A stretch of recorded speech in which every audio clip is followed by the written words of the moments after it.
Hello everyone, and it is Night Dagger back with a very short demonstration video. I'm in a test world, as you can probably tell because of the flat land, and I also have a mod installed. A mod that I don't generally use outside of Feed the Beast or Skyblock modded.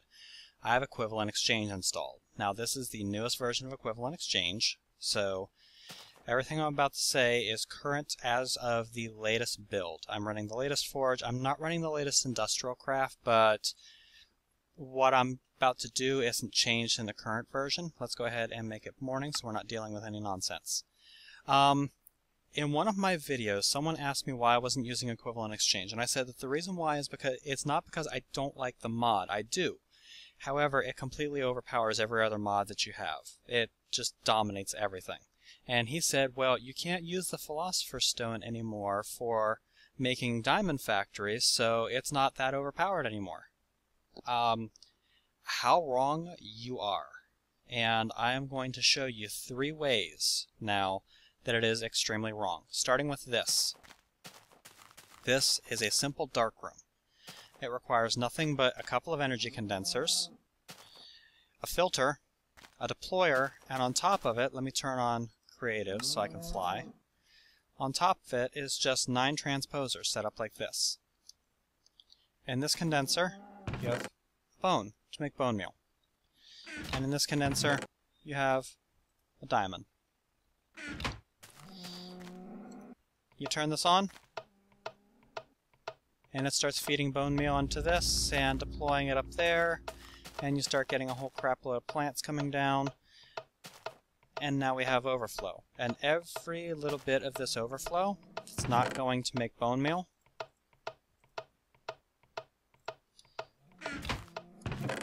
is getting added into what's going to be a diamond.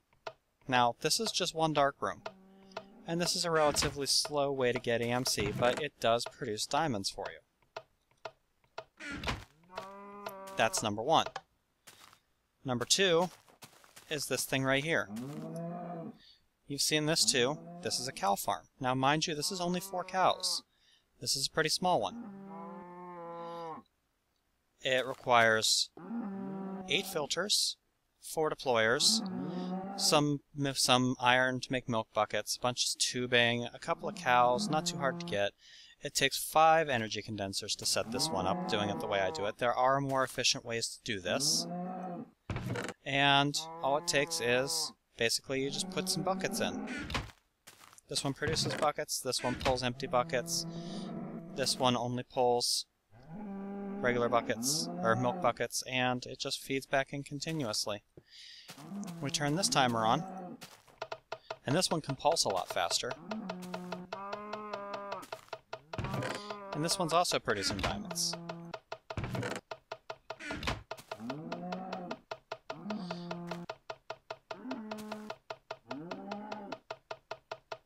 And the only reason it's not coming any faster is because I didn't let the system fully charge before, so I'm not getting as much overflow as I could.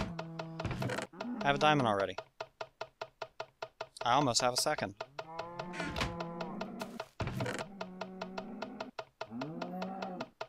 There's 2 diamonds. Yeah.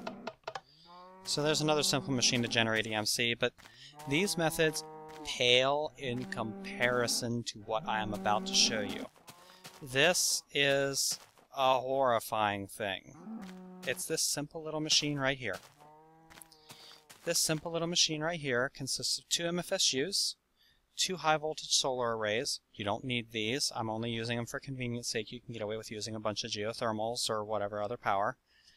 8 macerators with transformer upgrades and 8 overclockers each. 8 filters.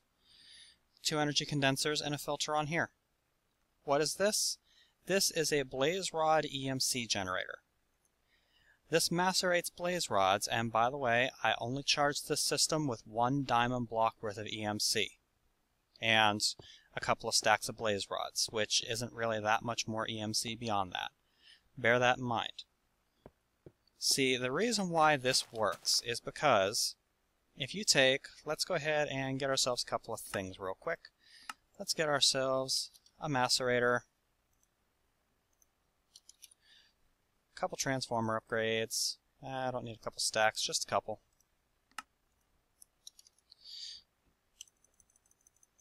Eight overclockers. Actually, let's go ahead and make it a full 10. An MFSU. Some glass fiber cable. And a high voltage transformer. Let's go ahead and set up just a simple little thing right here. Put the macerator down. Give him 2 transformer upgrades. Give him 10 overclockers. Connect him up. Power him. He's got full power. Now, if you take a blaze rod, just one simple little blaze rod, you can see it's worth 1,536 EMC. Blaze powder is worth 768 EMC. Which, you know, makes sense, since you take a blaze rod and you put it in your crafting table and you get 2 blaze powder. What happens if you take a blaze rod and put it in a macerator? 5. What happens if you have a condenser? Set to build blaze rods. And you put that 5 in there. You get 2. What happens if you macerate those? You get 10. Which gets you 5.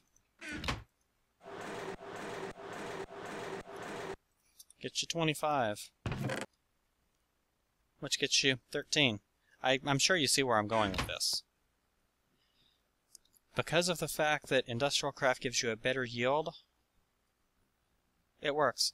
You know what the sick part is? You can do it with bones too. Yeah, it's not as fast, but you can do it with bones. So in here, I'm so confident of this machine, I have a dark matter in here. This machine has 3 stacks of blaze rods. Each one of these is full of blaze rods and blaze powder from when I was charging the system earlier. It took me about maybe 3 diamond blocks worth of EMC, which you can easily get from a milker, and maybe about 5 minutes to charge the system.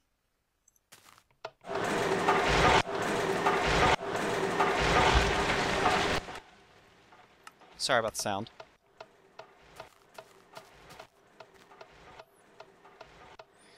See what it's doing? It's pulling blaze rods out of here. It's pumping blaze powder in to continuously replenish the blaze rods that it's pulling out. It's dumping all the overflow into here. Look, we've got a dark matter already. As a matter of fact, this system can barely keep up with it. 2 dark matter. In a matter of how long? A couple of seconds after the system's fully primed? Yeah. This is why I don't use equivalent exchange. It's not equivalent exchange's fault. It's not Industrial Craft's fault. You cannot reasonably expect the mod authors to be able to balance their mod against every other mod in existence. It's not fair. It makes sense that macerating a blaze rod gives you more than just breaking it by hand. That's why Industrial Craft does it. But equivalent exchange isn't balanced around it. Equivalent exchange isn't balanced around milking machines. It's not balanced around dark rooms. All of them are perfectly viable ways to make a ton of EMC very quickly with minimal resources. The worst part about this machine here, this scales, guys. I built a machine in my single-player world that was producing a dark matter every 10 seconds. Not a dark matter. A red matter. Every 10 seconds. That's sickening. I was using an entire line of macerators. An entire line of MFSUs powered by HV solars. I cheated all the stuff in, of course, just like I cheated this stuff in. But you know what? This isn't an unreasonable amount of materials to get. Had I not burnt all of my resources in solar panels, I probably could have built this machine, minus the HV solars, in my single-player world. Charge this up, use the resources it gathers out of being charged up the first time to make a whole bunch of solar panels. We come over here, look at this, we got 12 dark matter. Yeah, this is why I don't use equivalent exchange. Not only that, but, you know, once you get a reasonable amount of resources, this is 5 Mark III collectors. Put an antimatter relay in there, and, Look how fast that gathers EMC, and this requires no resources at all. So, this is why I'm not using Equivalent Exchange. It completely overpowers and dominates every other mod in existence. It's way too easy to get resources. Why would I go to the trouble of building a quarry or a frame quarry or anything Thaumcraft related or any of that stuff when I can just sit here and crank out dark matter like it's candy? Answer? I wouldn't, other than the fact that watching this is entertaining for the first couple of minutes, but not very much. After that, other than the sick amount of dark matter you get if you like playing with the big power toys, then it's a lot of fun. But otherwise, not so much. Anyway, figured I would just pop in here and address the comments I've been getting about why I'm not using Equivalent Exchange. This is why I'm not using Equivalent Exchange. It's a great mod, it's a lot of fun, but it's completely overpowered when you combine it with other mods. So, this has been Night Dagger. I will catch you guys later, and hopefully this answers the question as to why I'm not using Equivalent Exchange. So, please don't ask anymore, okay?